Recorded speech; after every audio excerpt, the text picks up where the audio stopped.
The buck stops here. Harry S. Truman, 33rd, President of the United States.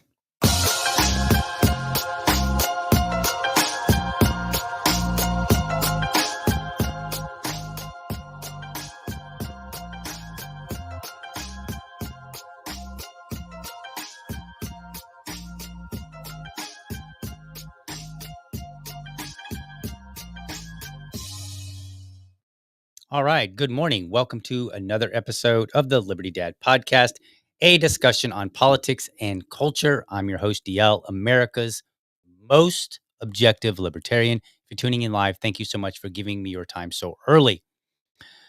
All right. I feel like today is going to be one of those where are they now episodes, where you're like, you reminiscing back on the days of when you used to watch some Hollywood star as a child, and then you're like, whatever happened to them? Like, it feels that way in politics sometimes because things move so quickly. Like, when people get elected or appointed to a position, it seems like within 3 weeks, you're like, where are they now? That's what we're going to do. We're going to discuss Pam Bondi, Kash Patel, and RFK Jr. Kind of see where they are. These were some of the more controversial nominees that Trump had picked for some of his cabinet positions. So we're going to check in on them. First up, let's take a look at Pam Bondi. This clip comes from her on Sean Hannity's show. Hopefully, I don't get dinged for playing this. I don't know. We'll see how strict YouTube is going to be. Maybe I'll obscure the video a little bit so that maybe I'll do that just to be on the safe side. Because the last thing we want to do is get ourselves in a little bit of trouble. So I think we can blur the video out a little bit. Let's do that and play the video right now. We all did. And the FBI handed over a couple hundred pages of documents. But, Sean, I gave them a deadline of Friday at 8 a.m. to get us everything. And a source had told me where the documents were being kept, Southern District of New York, shock. So we got them all by, hopefully all of them, Friday. Okay, so that's interesting. Hopefully all of them. So there's this lack of confidence here. Now, I want to remind you, she is the AG, the Attorney General.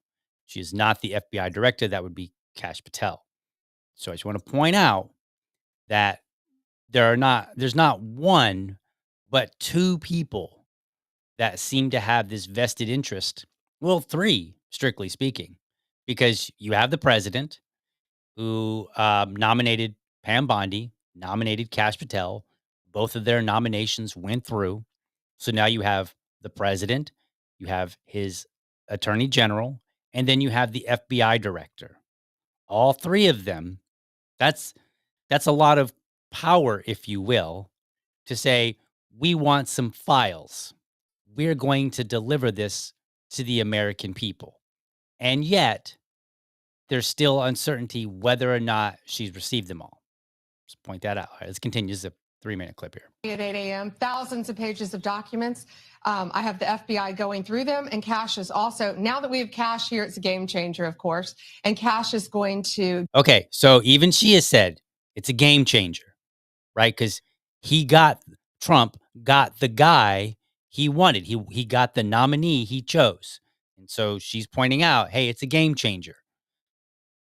Okay, change the game. Let's see it happen. Director Patel is going to get us a detailed report as to why the FBI withheld all of those documents. Okay, so let's stop here for a second and let's just point out we're getting reports. So the AG is asked for some documents. Now, the way this works, I just want to point out, the AG is not, the FBI director reports to the AG, but because of the desire to keep the FBI somewhat insulated from bureaucracy and politics, the FBI director, even though they report to the AG has a limited amount of authority. Like, they can't just, it's not like if I go to my boss and refuse to do my job, my boss might be like, hey, we need to let this guy go. And then the only thing that would stand in their way would be, okay, what are the processes that are in place to make that happen? right? It's not like there's another layer of authority that has to play out here. So just just keep in mind some of these things in the hierarchical structure and how things work. I want to be clear because I think people got frustrated because they were expecting more. We were. You were expecting more, and you didn't find out less than 24 hours before the release. You got a whistleblower that confirmed that there were way more documents that they were supposed to turn over, and then you found out just before that. Well, sure. And you're looking at these documents going, these aren't all the Epstein files. You know, there were flight logs, there were names and victims' names. And we're going, where's the rest of the stuff? And that's what the FBI had turned over to us. And so a source said, whoa, all this evidence is sitting in the Southern District of New York. Okay, so let's stop right here. She gets the documents and she said, whoa, wait a minute. This isn't all of them. But they have Kash Patel in as the FBI director. So why aren't we hearing that Kash Patel got the documents? I mean, something this high profile should have his fingerprints on it too. In other words, the employees who are tasked with gathering up all the documents and then delivering them to the AG should have first delivered them to their supervisor or their boss, Kash Patel, who then would review them. And it should have been Kash Patel who said, wait a minute, 300 pages of documents? That's no, this is, and he should have been able to look through them and go, wait a minute, this is information that the public already knows about. What's going on here? Don't embarrass me. Go and figure it out. Where are these documents? Right? But what we're hearing from Pam Bondi is, well, I got the documents and then I realized this wasn't everything. So she wasn't told ahead of time by Kash Patel, hey, I got these documents. I reviewed them. I think there's something going on. There's something missing. Let me get to the bottom of this. And then she should be on Sean Hannity saying, I got the documents from Kash Patel, who noted right away there was a problem. That's not what she's saying. She's saying that she noted there was a problem by looking at it and saying there's only a couple hundred documents here. Okay. Yeah. So based on that, I gave them the deadline, Friday at 8, a truckload of evidence. Okay. So she gave them the deadline, Friday, 8 a.m. I want these She gave them, not Kash Patel. Where's Kash Patel in all of this? Is he not the FBI director? Is he not the head of the FBI? Should she not be hearing from him? Should he not have been the one to say, I don't care what happens, heads will roll. Either you get me these damn documents or somebody's getting fired. Right now, whether or not he can fire somebody, there's some, if you go back and you look, civil servants, they have certain protections, kind of like a union, whatever. And so it's maybe not that simple, but at least telling the American people, hey, Kash Patel got me these documents. He said that he didn't believe they were complete. He told me that he was going to get to the bottom of this. I asked him when he could deliver. He said he could deliver by Friday at 8 a.m. That's not the conversation that's being had here. Arrived. It's now in the possession of the FBI. Kash is going to get me and himself really a detailed report as to why all these documents and evidence had been withheld.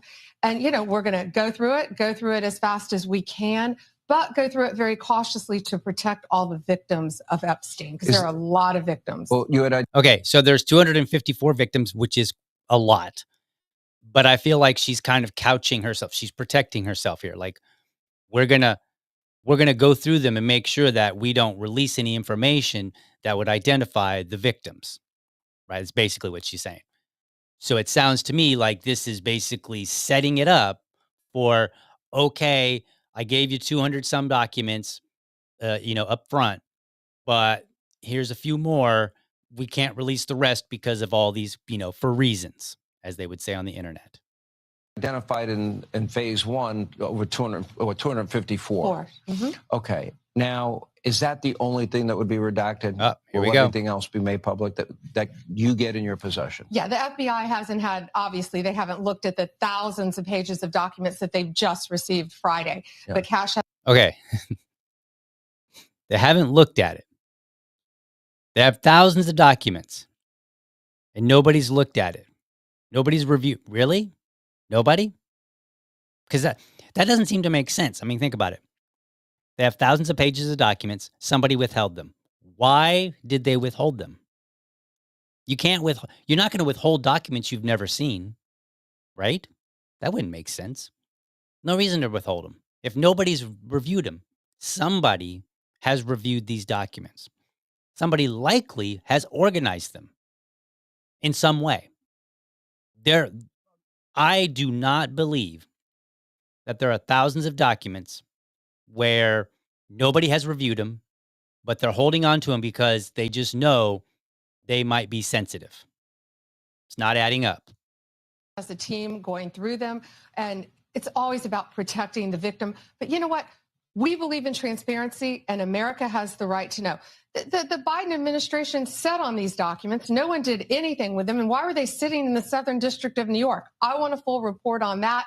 You know, sadly, these people don't believe in transparency, but I think more, unfortunately, I think a lot of them don't believe in honesty. And it's a new day, it's a new administration, and everything's going to come out to the public. The public has a right to know. Americans have a right to know. And that goes the same with the JFK files, JFK, RFK files, Martin MLK. Luther King. Yep, absolutely. Mm-hmm. What are the things that, and maybe some people don't understand the need to redact. In the case of a victim, that should be pretty obvious to people. What are the other things that maybe you would have to? So this is interesting. I don't know if you noticed it in this clip, but twice now, Mr. Hannity here has kind of, if you will, led the witness.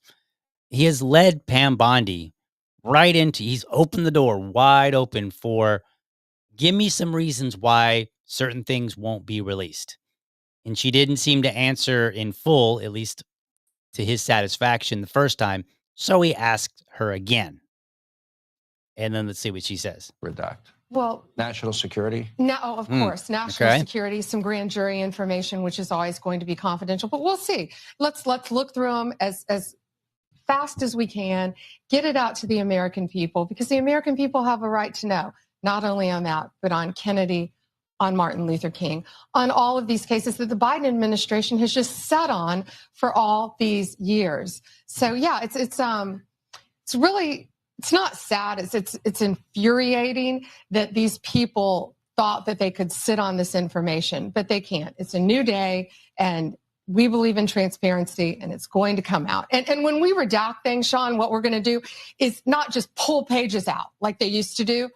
If something's redacted, you will know the line and you will know why it's redacted. Okay.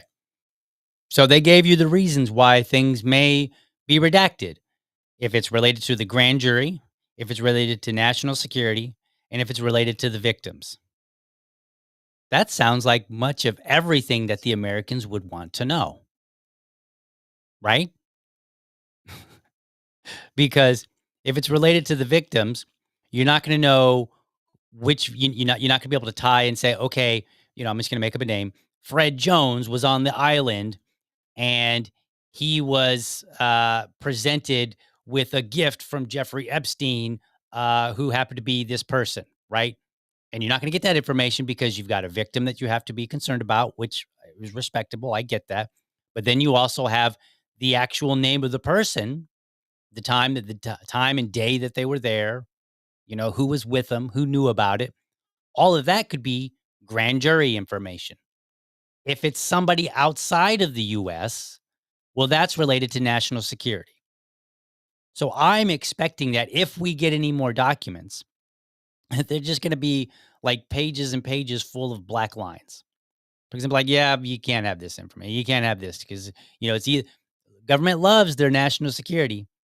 And, they're talking about grand jury stuff, but, will they see? Okay, fine. So they're going to say, well, we want to put this before a grand jury, but then maybe they seal it after that and say, well, the grand jury determined this, blah, blah, blah. So therefore, we're not going to move forward, but we're going to seal it because it would be, since we're not investigating people, we're not proceeding with prosecution, then why would we put out these names? So basically expect to get nothing. In this brouhaha, the influencers, by the way, who were at the White House, and you probably saw it, you saw the pictures and the video of influencers holding up binders. They were, according to their statements, they were at the White House for one thing, and then the White House came in and surprised them with these binders. So they were like, we didn't even know we were going to get information on Epstein that day. And I'm telling you this because I want you to know why I'm not really convinced here. So according to their own words, they also didn't have their cell phones, which makes sense. They were given embargoes on releasing this information until a certain time. I think it was like they were there like somewhere between like 11 and 12, and they were told they were given the binders somewhere around there. And then they were told, by the way, don't release this stuff until at least 3 p.m.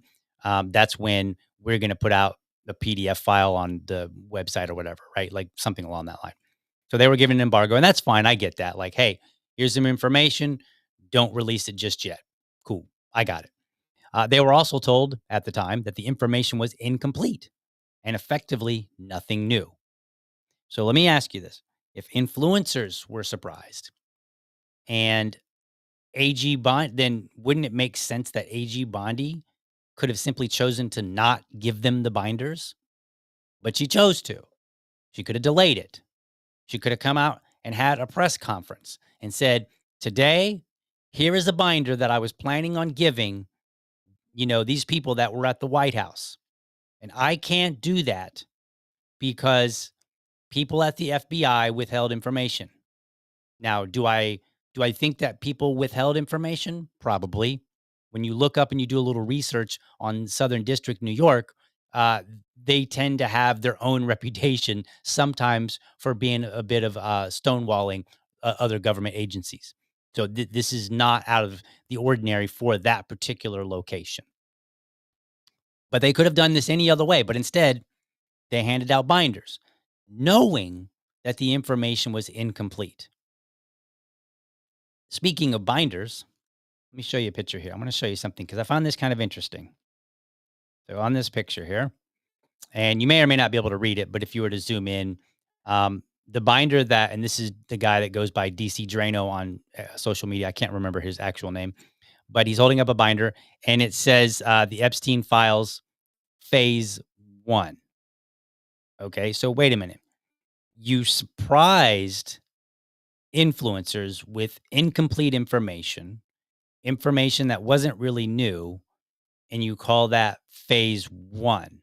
So this sounds very intentional, right? You don't just like if you initially thought, hey, I got all these files, and then she said the day before they were to release them, they got a tip that, hey, this information is not complete, right? And she's saying like, wow, this seems kind of thin.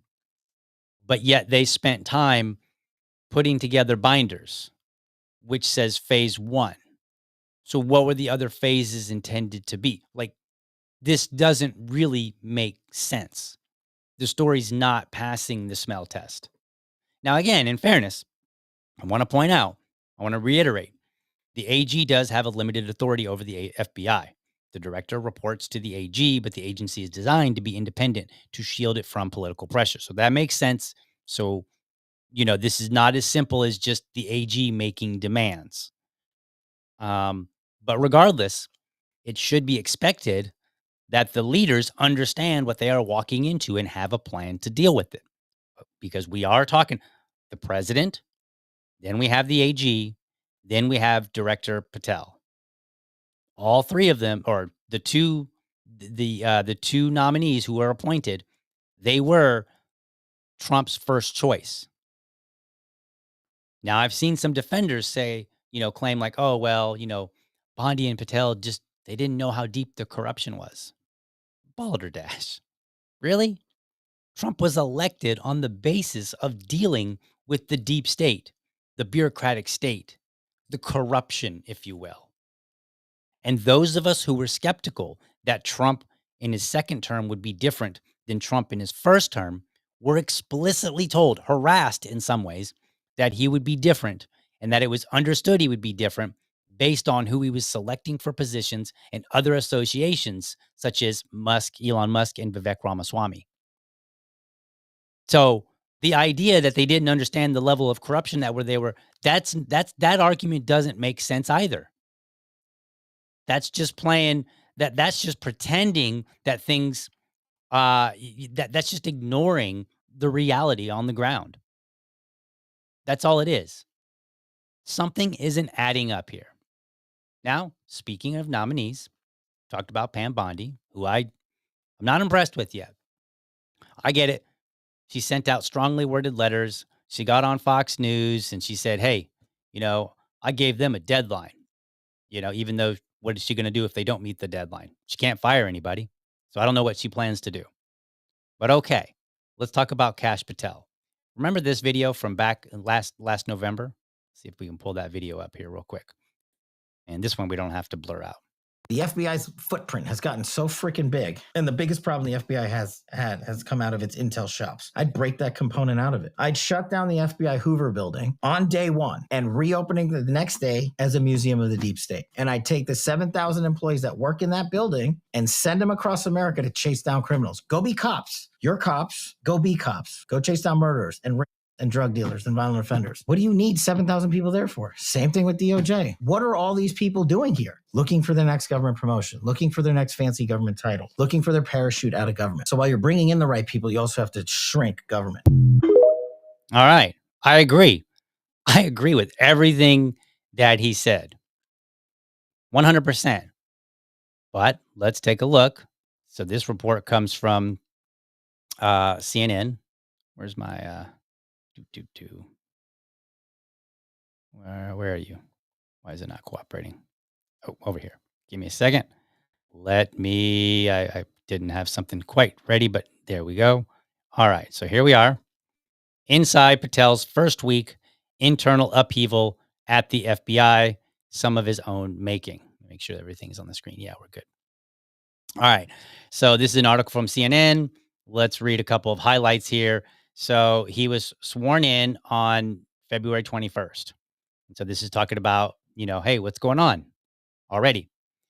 FBI Director Kash Patel walked into his new office on the 7th floor of the Bureau's headquarters last week and made an immediate order. He wanted new carpeting and window coverings, calling the office dingy. Oh, okay. That seems like an important first day thing. Renovations. I mean, I'm in real estate, but so I can appreciate renovations. But if we're talking about the FBI and all the corruption that Trump ran on, and the need to get all these particular people in his cabinet, I don't know. I just feel like maybe the person that was dealing with the renovations could have read some of those files. Just saying, thousands of files have been unread. Maybe instead of having somebody in the FBI go chase down a painter and an interior decorator, maybe they help us find some files. Scrolling down here, handful of former agents who were early supporters of Patel have already stepped away from an advisory panel that was designed to build his credibility inside the FBI. People briefed on the matter said. It's interesting. So we've got some people that were supporting Patel in the FBI. They're like, yeah, I don't know. I'm going to pass on that. I think there was something else down here. Yes. In his first full day in office on Friday, Patel convened meetings with senior leaders and announced plans for as many as 1,500 agents and staff to be moved out of FBI headquarters in the D.C. region. Sounds like he's aiming for what he said he would do. The plan is to send more agents and staff to 55 field offices around the country and to the FBI's Huntsville, Alabama campus. At his confirmation, Patel walked back his previous claim that he would shutter FBI headquarters on day one and turn it into a museum. Oh, okay. I mean, that's technically not a promise. I mean, in a sense, because he's not running a campaign and he can just say whatever he wants in podcast interviews. But when American people like me look at those kind of videos and we say, yeah, Trump should nominate this guy to be the FBI director, and I want to see that happen, then it kind of becomes a bit of a campaign promise. Again, he's not campaigning, so we have to be respectful with what is and is not, right? We can't turn something that's not we can't turn something into what it isn't, right? But there's a certain reality. This is why people were supporting you, because of language like that. And then you didn't do it. In fact, it's been 2 weeks And it seems like he's having a lot of trouble. I think that was all my highlights that I got. Oh, nope, a little more. In one of his early meetings, Patel gave supervisors a deadline of February 28th to begin moving people out of the DC area, an order that officials told him was unworkable. Among the questions employees haven't received answers to, will the government pay the cost for employees to break apartment leases in order to move quickly, according to sources familiar with the matter? Okay, that sounds reasonable. Moving FBI employees is a process that can take about 100 days, current and former employees say. Okay, that sounds reasonable, and there are many companies that will pay for you to move, and there's a process, and it takes time. Did you and you if you're paying let's say you're paying somebody $100,000 a year, and they have all their expenses kind of worked out, right? And let's say that they're being financially responsible, and then you say, yeah, you got to move over here now. Well, if you can't impose on somebody, even if it's the government. It's not fair, it's not reasonable to impose upon somebody who may be financially responsible, to put them in a position that they're financially irresponsible. Why? Well, one, that's a terrible thing to do in the first place, but number two, if you're working for the FBI, that puts you in a position to be a liability, because if you're having trouble paying your bills and somebody wants something from you that has money, how do you think that they play this game? They say, you know what? We'll take care of that apartment contract for you if you just give me a little bit of information. So, in any practical sense, it would be unreasonable just to demand people move and get a new house and not go through a proper process so that they are not a liability. Because presumably, we don't want anybody in the FBI or any kind of law enforcement who is a liability of any kind. And we certainly don't want our FBI or any law enforcement agency imposing upon people such that they become a liability. So this makes sense. And this is information that he should have known. On his first weekend on the job, Patel had to step in to advise employees not to respond to a government-wide email asking them to list 5 things they did last week. The email appears to be part of a productivity effort by Elon Musk's Department of Government Efficiency, which Trump established as having only access to unclassified information. Okay. So now this is getting really interesting, because you have 4 people here, 3 of them who are directly what you might call, say, Trump picks, or, Trump chosen people, if you will. He's got 2 nominees that made it to the positions he wanted them in. And then he's got Elon Musk, who's also in a position that he wanted him in. And now they're kind of clashing with each other. And at the end of the day, the American people are not getting the results that they want. We do not have new information. And the way that the information that we have, the way that it came out, is really suspect. There's a problem. And so, no, I'm as far as I'm concerned, I'm trying to decide if I want to hit that button or not. Yeah, I'm going to do it. For both Pam, Attorney General Bondi, and Director Patel, they're not doing such a good job so far.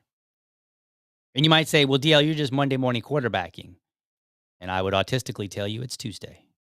But then I would follow that up with a real answer, where I would say, these are people that were hired for esteemed positions. And esteemed, I don't mean in the sense that, like, as a libertarian, that I think these are good positions or that we should have them necessarily. Just, these are positions of power. There's only one like it. There's only one AG. There's only one FBI director. These are people with power. They're in leadership. They fought very hard to get them in leadership. They fought very hard to get these people in leadership under the presumption that they were going to do things differently.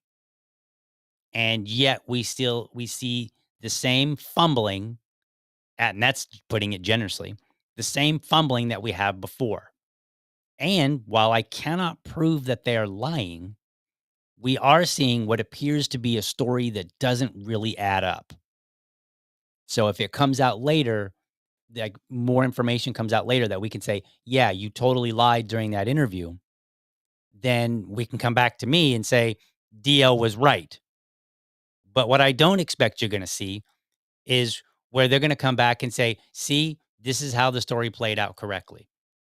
Now, we might, right? When I say correctly, I mean like the information that we expect. I don't think we're going to get a bombshell out of the Epstein files.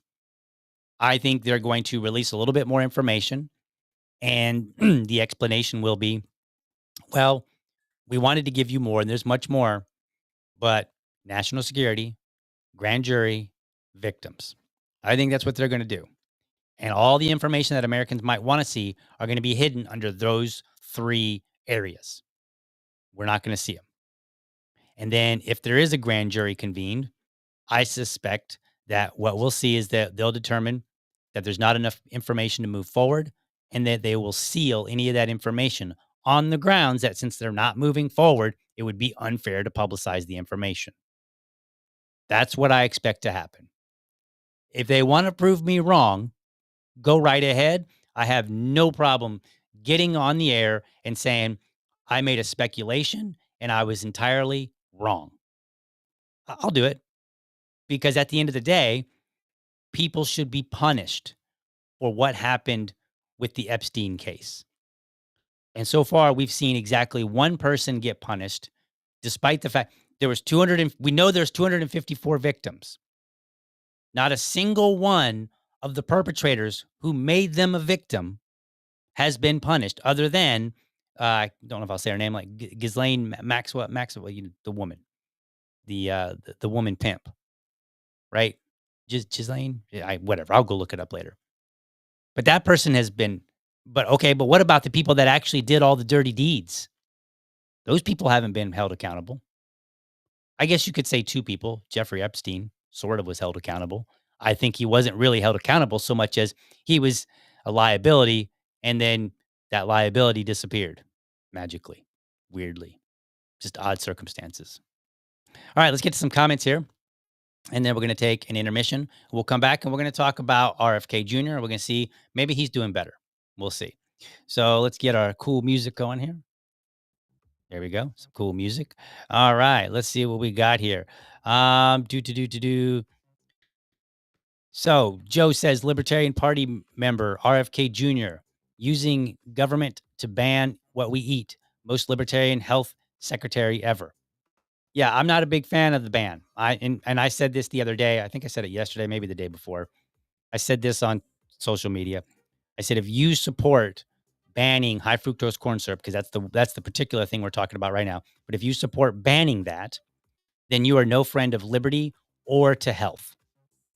And the reason I say that is, number one, it's not the government's job to tell me what I can and cannot eat, right? If I want to drink motor oil, like, the government should be like, well, you're stupid, and here's all the information on why you're stupid, and maybe we're not going to pay for your stupidity, but I guess go right ahead, right? And then in terms of health, we've already seen how well the government can improve our health. I mean, think about it. Think about all the I did that episode on Red Dye 3, and they spent like 30 years just to figure out, yeah, we should ban that. Took them 30 years. They had the information. It's not like they didn't know that, hey, maybe this is probably not a good ingredient.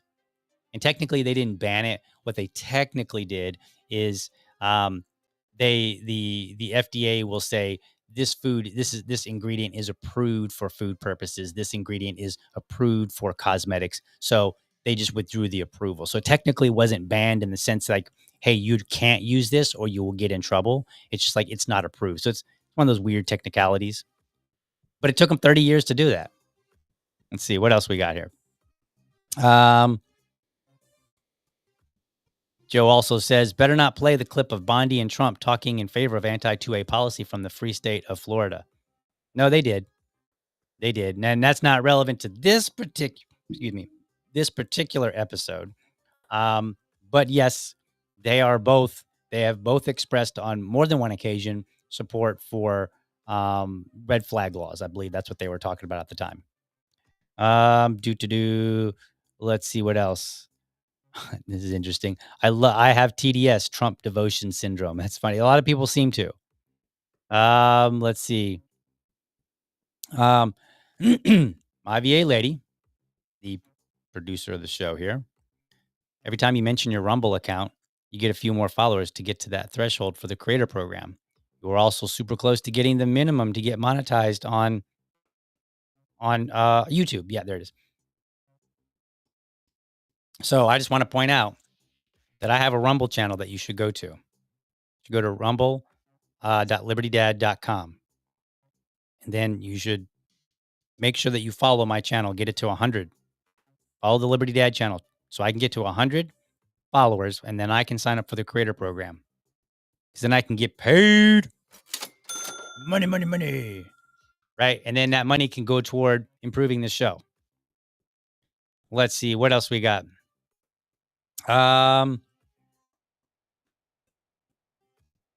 Let's see here. I don't know who he's talking to here, but El Tigre in the house says these low IQ responses are sad, man. Not only are you carrying water for SDNY, guess those people are honest to Abe now. You're critiquing after 2 weeks in a legal job where everyone, is there more to that?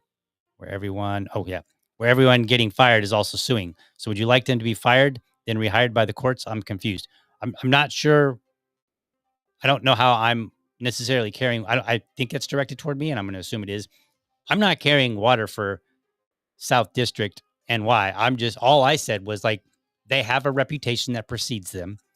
And the fact of the matter is that the FBI director, Kash Patel, should have been aware of this, and he should come in and he should say, all right, knowing what I know about SDNY, knowing what I know about the corruption and what the people are that wanted me nominated and appointed to this position are expecting, knowing what I know about what limitations I have to come in and just fire people, here is my plan, right?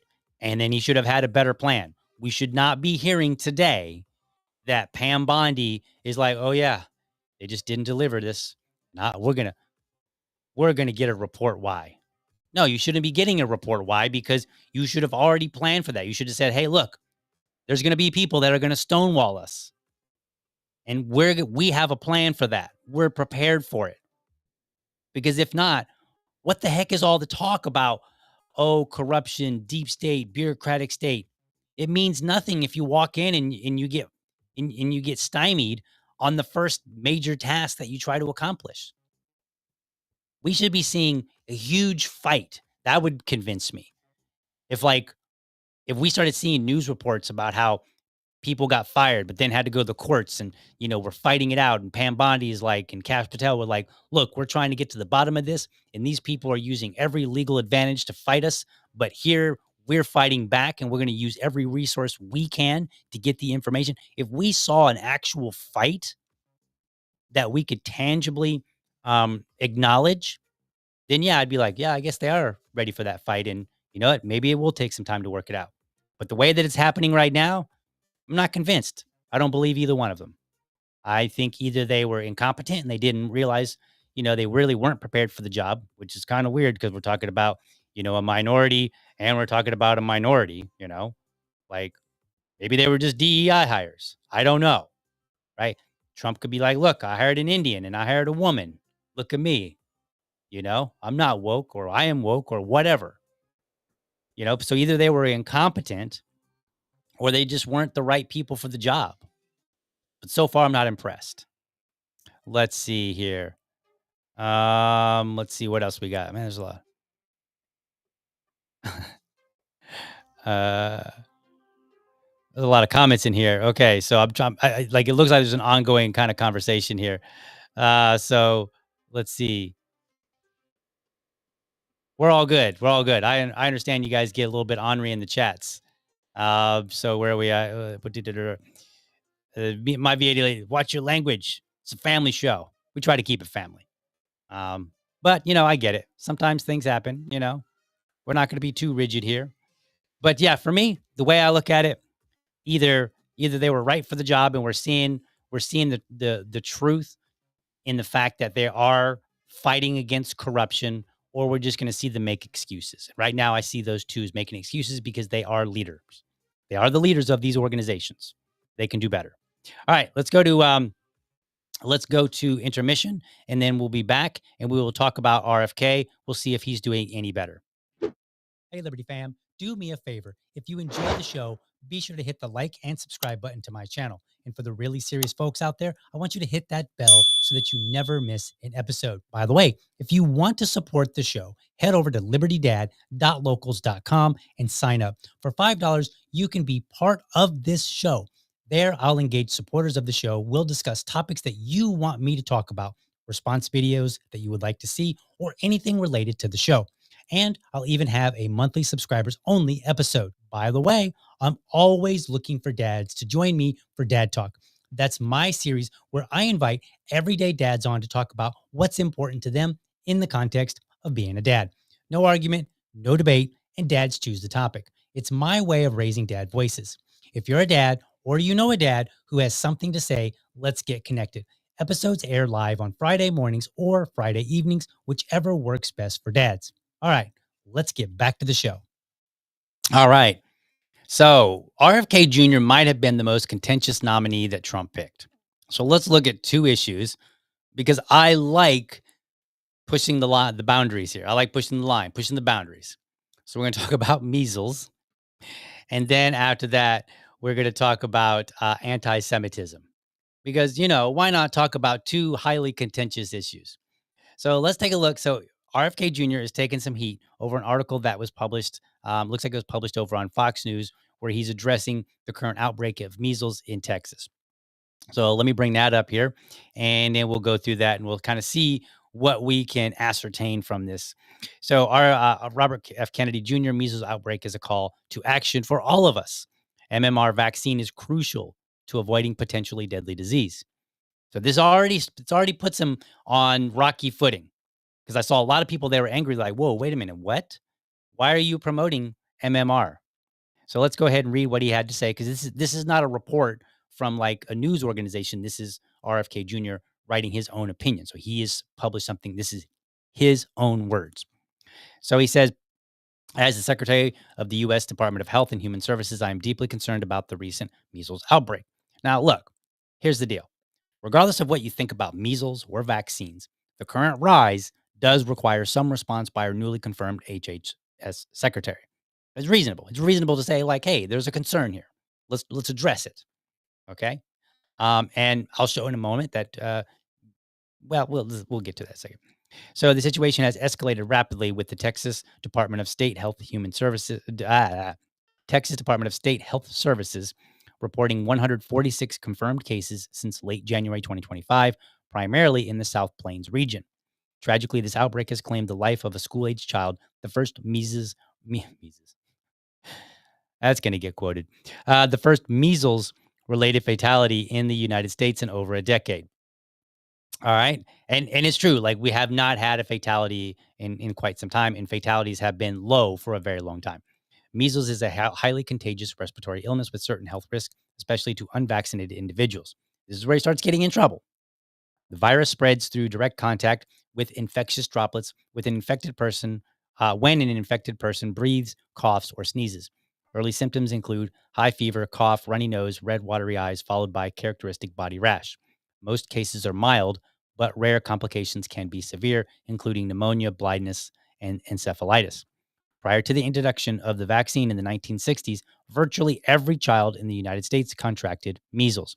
For example, in the United States, from 1953 to 1962, on average, there were 530,217 confirmed cases and 440 deaths, a case fatality rate of 1 in 1,205 cases. Okay, so that's a fair amount.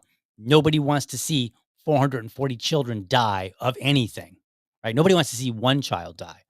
But with children, as the numbers rise, reasonably, so do our heartstrings. And we start saying, wait a minute, maybe we can do something different.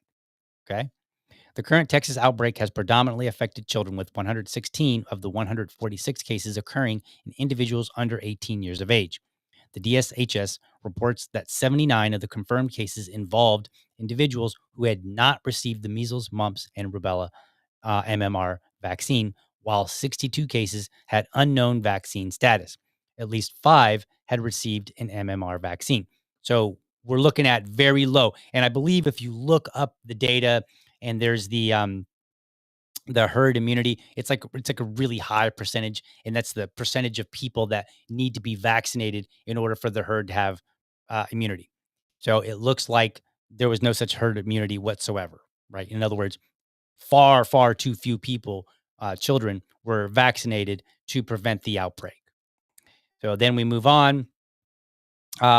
In response to this outbreak, I've directed the Centers for Disease Control and Prevention and the Administration for Strategic Preparedness and Response to work closely with the Texas health authorities to provide comprehensive support. HHS's efforts include offering technical assistance, laboratory support, vaccines, and therapeutic medications as needed. The CDC is in continuous communication with Texas health officials, ensuring a coordinated and effective response to contain the outbreak. Skipping down here a little bit. As healthcare providers, community leaders, and policymakers, we have a shared responsibility to protect public health. Now, I'm kind of on the fence on this. Like, it depends on what you mean in terms of the responsibility. I believe that responsibility of government primarily lies in transparency, and we don't get near enough of it. The public cannot make informed decisions if they're not getting all of the facts. Okay. And government has a very nasty habit of withholding certain information for reasons. They're just like, oh, well, whatever reason. We can't tell you this because you might panic. We can't tell you this because of national security. We can't tell you this because of that or this or whatever. Right. They're consistently in that space, finding reasons to not tell us stuff. So then it goes on. This is interesting. This includes ensuring that accurate information about vaccine safety and efficacy is disseminated. I think that's been a fair argument. If you go out and you talk to virtually anybody who supports vaccines and you start suggesting that maybe they're not as efficacious as they claim to be, or maybe that there are safety issues, you will get bombarded immediately. It's like it's a verboten conversation. You're not allowed to have it. You're not allowed to suggest it. You're just a terrible, crazy anti-vaxxer. And that's exactly what happened when it came to COVID. A lot of people were like there were a lot of people that were like, not really anti-vax on any of the ones that have been around for decades, but this one seems kind of new. And there's some questions on whether or not, this group or that group should take it. And people were like, oh, so you're anti-vax? It's like, well, no, just this like one pharmaceutical. It would be like if a new drug came out and I was like, yeah, a new painkiller. And I was like, I don't know. I'm reading through the research and maybe people taking this painkiller is not such a good idea. People might be like, oh, so you're cool with people just being in pain all day? Like, no, there's maybe just this one drug is not tested enough. Maybe we should be a little bit more cautious before we're promoting it in the way that we are. Right. And that's just how the conversation went. Continuing on, we must engage with communities to understand their concerns, provide culturally competent education. I don't know what this means, but this sounds exactly like people on the left. Culturally competent education. Presumably what he's talking about are larger groups that do not vaccinate. That's probably what he means by culturally. Like, we need to talk to them about information in a way that addresses the fact that they're refusing the vaccine in the first place. I presume that's what it means. And make vaccines readily accessible for all those who want them. Now, that I agree with. Like, if somebody wants a vaccine, they should be able to get it. Period. It should not, I in as much as you can't tell me what I will or will not put in my body, I can't do the same to you. So I might say, I'm not taking the COVID vaccine, and you might say, well, I am. And we should be able to shake hands and agree that you own yourself and you can do as you wish. Think of it like that meme with the black arm and the white arm, and they're, together. They're kind of like clasping their fists together, and it usually says, some word on the left, some word on the right, and then in the middle, that's where they're agreeing. It'd be like anti-vax or anti-COVID vax, pro-COVID vax. My body, my choice, I guess. Right, but that's the point. Like, we should at least agree that if you want to take it, you can. If you don't want to take it, you don't have to. And there should be no consequence legally, pushed for that. Let's see. Continuing on here. I think that was all I highlighted. I guess I'll just read the whole thing. It is, oh yeah, I was trying to highlight some more stuff and it just was not cooperating. It is also our responsibility to provide up-to-date guidance on available therapeutic medications. While there is no approved antiviral for those who may be infected, CDC has recently updated their recommendations supporting the administration of vitamin A under the supervision of a physician for those with mild, moderate, and severe infection. Studies have found that vitamin A can dramatically reduce measles mortality. That's great. Right. This was the argument that we had during COVID. And that was like, people were like, well, I want to try this medication. Other people were like, that's horse paste. That's this. I can't believe you're taking that. Right. And they were portraying some of these pharmaceuticals as if they were something they weren't. In particular case with the horse paste, like when you look up that particular, I'm trying to remember, what is the name of that drug? I'm drawing a blank on it now. But when you look up the name of that drug, it was in the World Health Organization's top 50 pharmaceuticals that were of value to mankind. And it was in there not once, but like 3 times for 3 different purposes. It's an antiviral. And so, like, yes, if people want access to something, even if it's questionable whether or not it's actually going to do anything, they should have access to it. And if we have studies that suggest that, hey, maybe doses of vitamin A could really benefit people that get measles, then that should be available and we should let people know about it. And the reason that people wouldn't want to tell is because they would rather you take the vaccine. But that's not informed choice. Okay? All right, parents play a pivotal role in safeguarding their children's health. All parents should consult with their healthcare providers to understand their options to get the MMR vaccine. The decision to vaccinate is a personal one. Vaccines not only protect individual children from measles, but also contribute to community immunity, protecting those who are unable to be vaccinated due to medical reasons. Tens of thousands died with or of measles annually in the 19th century America.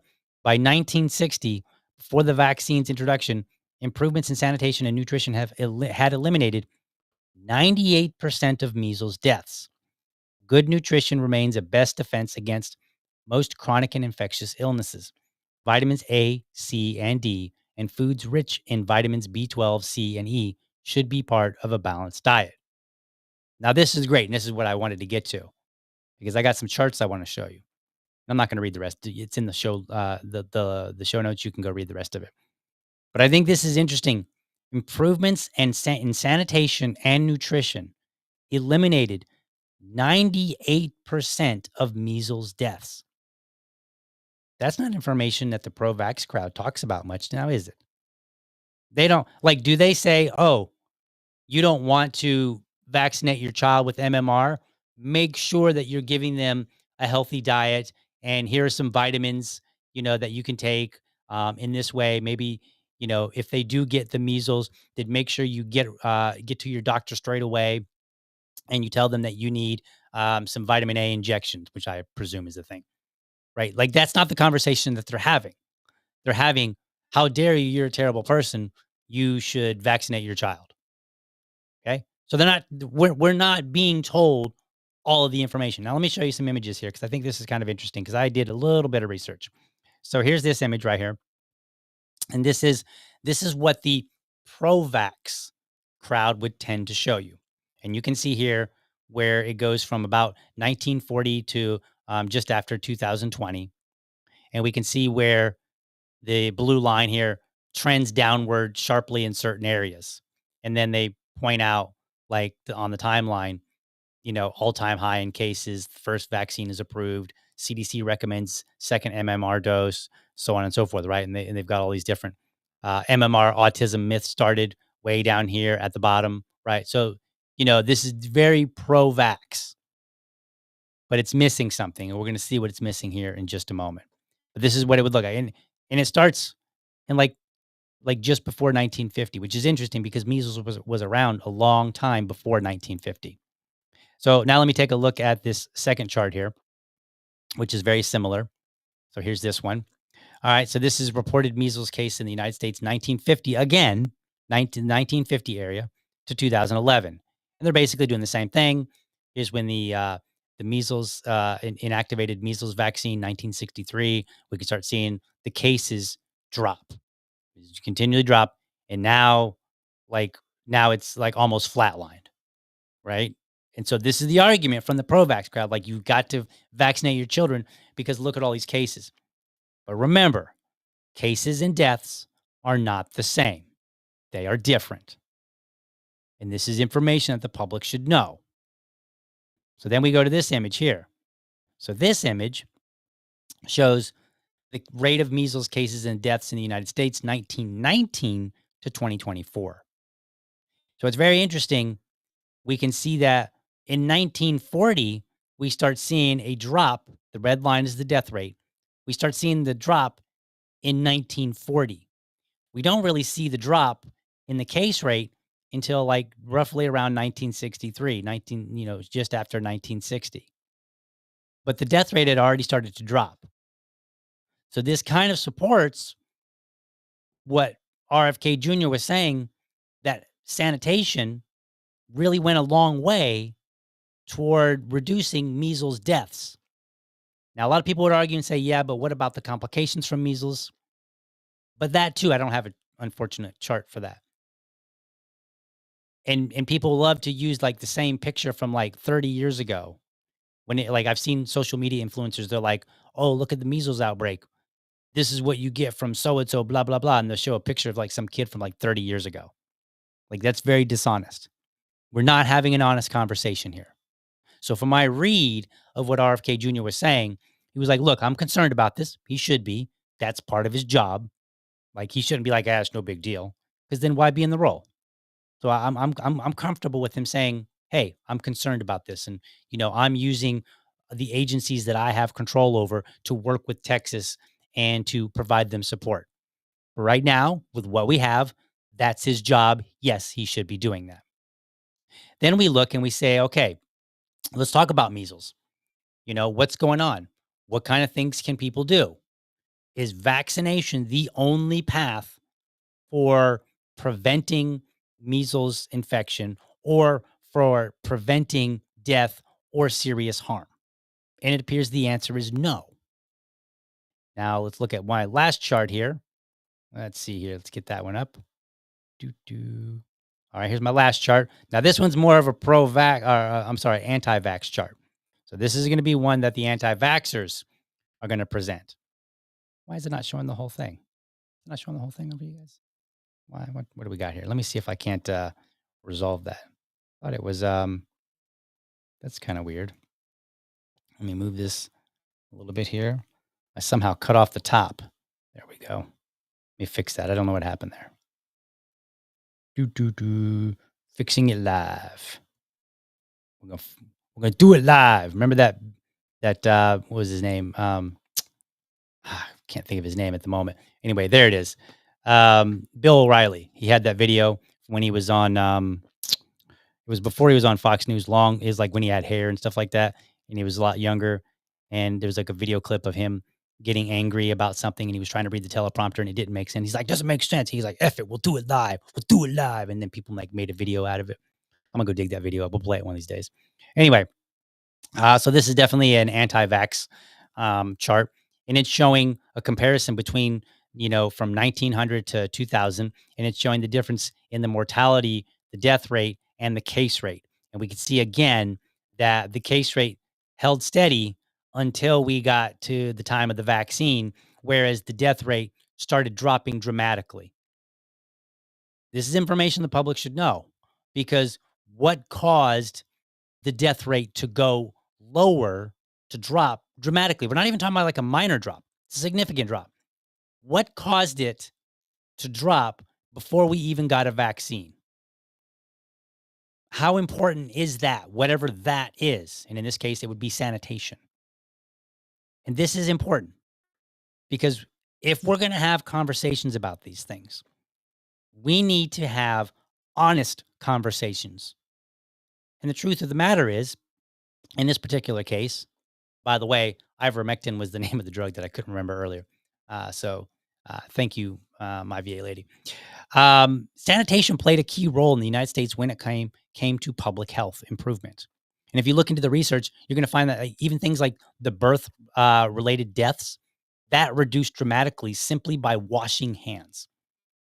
Like some doctor or some scientist somewhere, came up with a theory about washing hands, pursued it, and then I think they spent a good, like they initially came up with the theory. People were like, "Yeah, that sounds good," but whatever.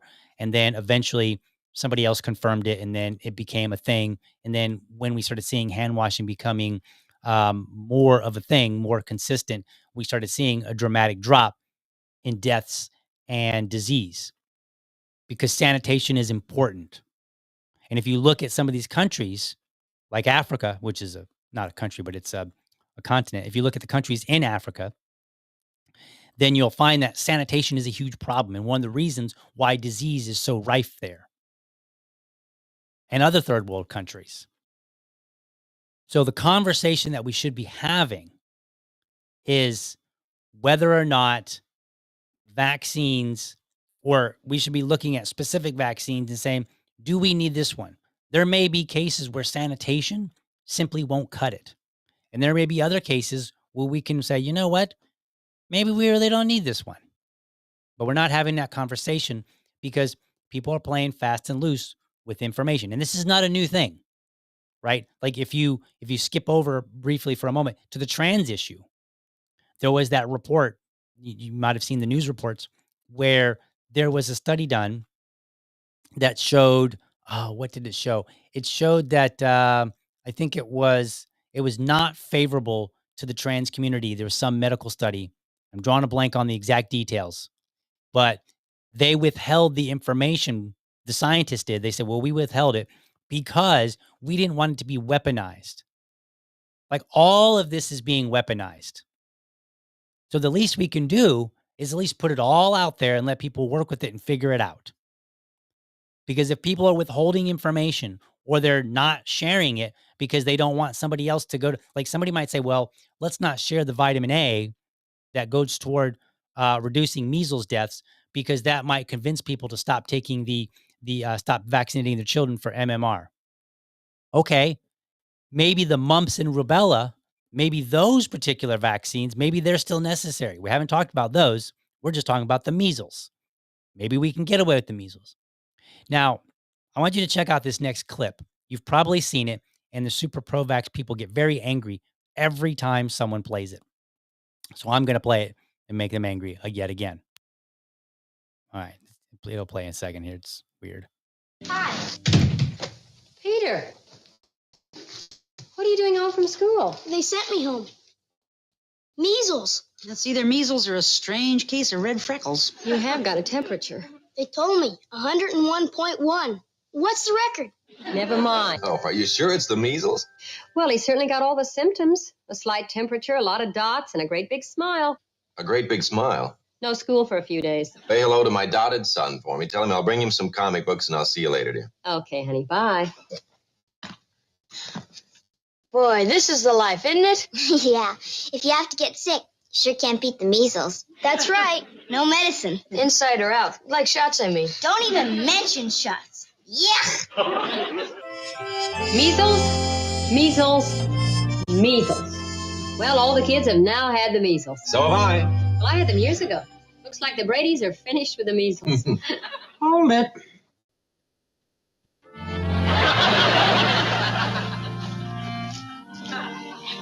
All right. I'm not going to play the whole clip. You get the point. That episode is titled, Is There a Doctor in the House? It aired in 1969. That was 6 years after the measles vaccine. And it was the 13th episode of their first season. So let's clear up some misconceptions because we like to be honest around here. Number one, that episode does not prove that vaccines are dangerous. It also does not prove that measles isn't itself dangerous. It killed a child just recently, and we can look back in history and see where it has taken the lives of many children. What it does show, and I find very interesting, is that the attitudes toward measles were different during a time when there were 25,000 measles cases and 41 deaths. Let me repeat that one more time. 25,000 measles cases and 41 deaths at the time that episode aired. So it's reasonable to ask, why are people more manic about measles than they were when cases and death rates were significantly higher? Now, you might say, well, we don't want to go back to a time, when we had to worry about our children. But that's an absurd argument, considering we have data that shows cases and death rates were already lowering prior to the vaccine. Sanitation isn't rolling back. Nobody's suggesting that we stop washing our hands, right? Nobody's suggesting that we stop any of the treatments for disease. So all the things that contribute to lowering either at least the death rate or the significant harm, if you don't die from it, and not even necessarily the vaccine, I'm drawing a blank here. The vaccine itself. Nobody's suggesting that we necessarily roll it all back, right? All the things that contribute to this, to the place that we are now. I mean, maybe some people are, but the real conversation we should be having is, since we're not rolling back sanitation and some of these other things, maybe we evaluate and say, are there opportunities to reduce our reliance on pharmaceuticals because of other advancements? Well, if there are, we should take them. We should aim to have the least impact to our bodies as possible. I don't have a problem with pharmaceuticals, but I don't think that we should be as reliant as we are. And we're seeing it, right? Like I've talked about on this show, I'm like, hey, I think we have a problem with, SSRIs being given to children. We have a problem with Ritalin being given to children. I have a problem with giving, at the drop of a dime, puberty blockers to children for gender dysphoria. Like, we just seem to increase the amount of pharmaceuticals that we're giving ourselves and our children. And we're not having a conversation on whether or not, hey, maybe other factors are at play and we don't need these. Maybe we can move these over a little bit and stop using them so much, use them in more extreme cases. Maybe we should keep some of them. Maybe there are some vaccines which are pretty good and sanitation just isn't good enough. And we need this, right? That's how you address the crowd. So as far as that article goes, I think he's, I think it's okay. I'm going to give him a little bit of a pass there, right? Like, that's fine. Are there things in the article that I wasn't excited about? Yeah. But I think overall, if we're going to start increasing the amount of information that we're providing people, that's always a good thing. And if we're explicitly saying getting vaccinated is a personal choice, talk to your doctor about it. If the Secretary of Health and Human Services is saying that, I think that's a good thing. Now, there are other things that I'm not so pleased about. Where are we? We're at 1 minute and 1 hour and 9 minutes. Let's tackle this next one. Let's do it. I got a few minutes here. So let's look, because we're going to talk about RFK Jr. So let's talk about something that I'm not too excited about. And that is something that came out from the Health and Human Services website itself. So let me put that back up on the screen. All right, here we go. Health and Human Services, ED and GSA announced additional measures to end anti-Semitic harassment on college campuses. Today, the Department of Health and Human Services, Department of Education, which is supposed to be closed, and the U.S. General Services Administration announced a comprehensive review of Columbia University's federal contracts and grants in light of ongoing investigations for potential violations of the Title VI of the Civil Rights Act. I wanted to say Title IX because I'm so used to saying Title IX. Given Columbia's ongoing inaction in the face of relentless harassment of Jewish students, the federal government's task force to combat anti-Semitism is considering stop work orders for $51.4 million in contracts between Columbia University and the federal government. The task force will also conduct a comprehensive review of more than $5 billion in federal grant commitments to Columbia University to ensure the university is in compliance with federal regulations, including its civil rights responsibilities. And here they're quoting now from RFK Jr. Anti-Semitism, like racism, is a spiritual and moral malady that sickens societies and kills people with lethalities comparable to history's most deadly plagues. Okay, dude, I think you're maybe it once was, but today, no, that's insane. Like, I just showed you that, what was there, 41 deaths specifically related to measles in like 1969. There were far more deaths due to racism in 1969, and there's far fewer today, like explicitly due to racism. Like, this is comparable to history's most deadly plagues. So the Black Plague and racism, about the same. In recent years, the censorship and false narratives of woke cancel culture have transformed our great universities into greenhouses for this deadly and virulent pestilence. Making America healthy means building communities of trust and mutual respect based on speech, freedom, and open debate. Oh. Making America healthy again means building communities of trust and mutual respect. So it wasn't just about stopping the fatties. It was about stopping the bad speech users. Americans have watched in horror for more than a year now as Jewish students have been assaulted and harassed on elite university campuses. Unlawful encampments and demonstrations have completely paralyzed day-to-day campus operations, depriving Jewish students of learning opportunities to which they are entitled, said Secretary of Education Linda McMahon. Mahan? We'll go with that. Institutions that receive federal funds have a responsibility to protect all students from discrimination. Columbia's apparent failure to uphold their end of this basic agreement raises very serious questions about the institution's fitness to continue doing business with the United States government. Okay, and then they just go on more about what they're going to do. Okay, so remember when the CDC put a moratorium on evictions? This seems very similar, right? They're just like, oh, we're going to throw our weight around, in an area that's not directly related to health. And we're going to make some really kind of distant claim about how it's related to making America healthy. It's what it seems. And it's very similar. Why is the HHS flexing its muscle on colleges who may have out of control students? Now, one of the bigger, possibly the biggest issues with government is using funding as a weapon. And it appears that RFK Jr. isn't above using that weapon. And not necessarily to roll back government or to keep government in check or even to expand freedom to people. No, he's like, I don't like what you're doing. Now, the question is, why is that? Well, this next clip here from my friend Dave Smith, who had RFK Jr. on his podcast a while back before the election, that may offer some insight here. Do you have concerns about the level of Israeli influence in our politics here in the United States of America? I'd pause. I don't know. I mean, I don't know. So look at Dave's face there. It's like, it's an interesting answer. I'm not a politician in political office, so I don't see much of that. Oh, interesting.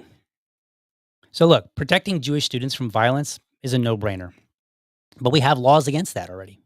We have laws against violence.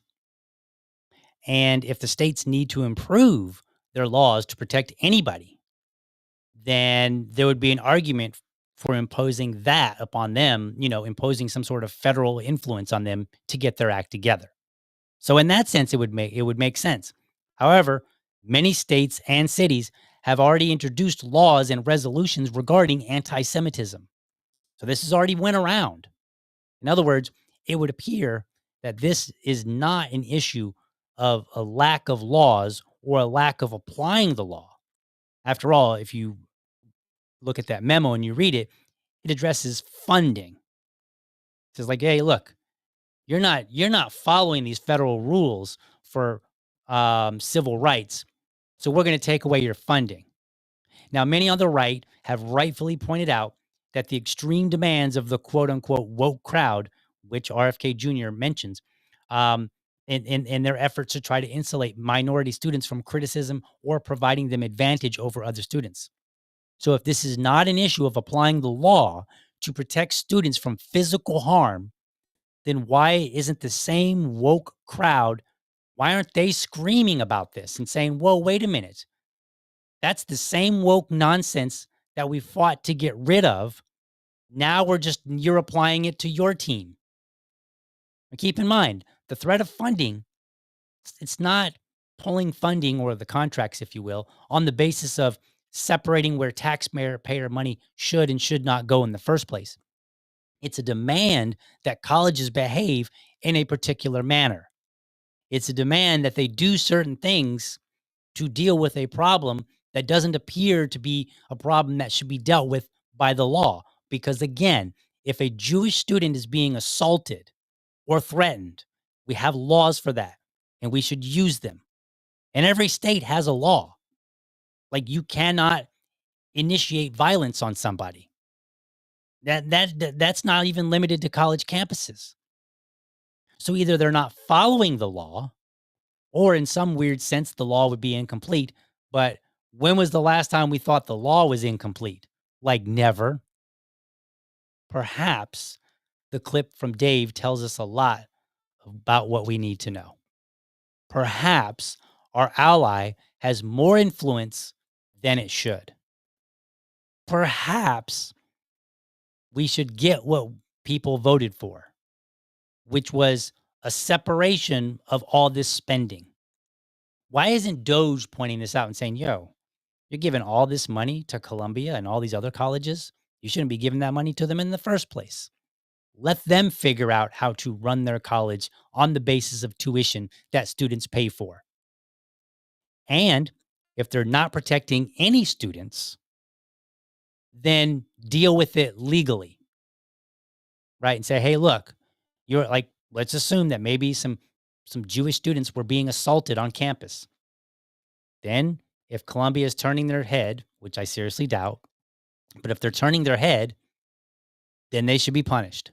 There should be a consequence, right? There should be like a civil suit. Maybe the state can come in on any campus, really, not just Columbia, but any campus, and say, hey, we have laws against violence, and you're not reporting this violence here. This is unacceptable. You're being fined, punished, whatever. That's what should happen, but it's not. Seems like it's more woke than it is anything. And I don't really like using the term woke, but since that's the term, that's the popular term right now, and what's going on appears to be very, very similar to what the left was doing, then we'll call it woke. So in some sense, I don't have a button for like a half, like I'm okay. I'm comfortable with RFK's position on MMR. I'm not comfortable on this anti-Semitism. So we'll see. We'll see how things play out. I'll do a show in the future where we, where are they now?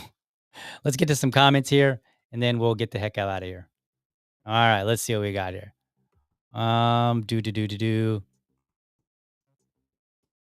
Yeah, my VA lady points out, she says, don't forget to come back to the live stream after the chat feed disappears and leave a comment. Make the algorithm dance so that this stinker gets seen to more people. So help me out there, folks. Get that algorithm jumping. Let me get in front of some more voices if you like this show. Let's see what else. What else? Yes, that Liberty Lady points out, gotta love the herd immunity. Couldn't talk about that during COVID, though. I mean, I did. I'm very proud of some of the things that I put out during COVID. I don't think I had the strongest positions necessarily, but it was very clear what side I was on. Keith points out, our immune systems are pretty impressive. They indeed are. And I don't disagree with the idea that maybe they could use a bump, especially in today's society where, where stress is at an all-time high. At least I think it is.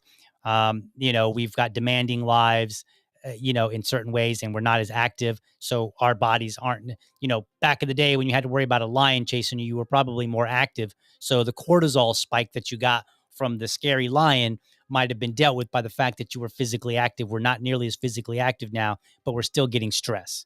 So I do think that, sometimes having a little bit of boost, is probably beneficial. And then, just the fact of the matter is, whether you believe it's evolution or just simply in a divine creator, we were not necessarily designed to live in close proximity. At least that's my perspective when I look back over history. Is like our bodies were designed and they're very great and they do a lot of wonderful things, but we are pushing them to limits that maybe they weren't either designed for, or maybe they just, they need to adapt. Let's see.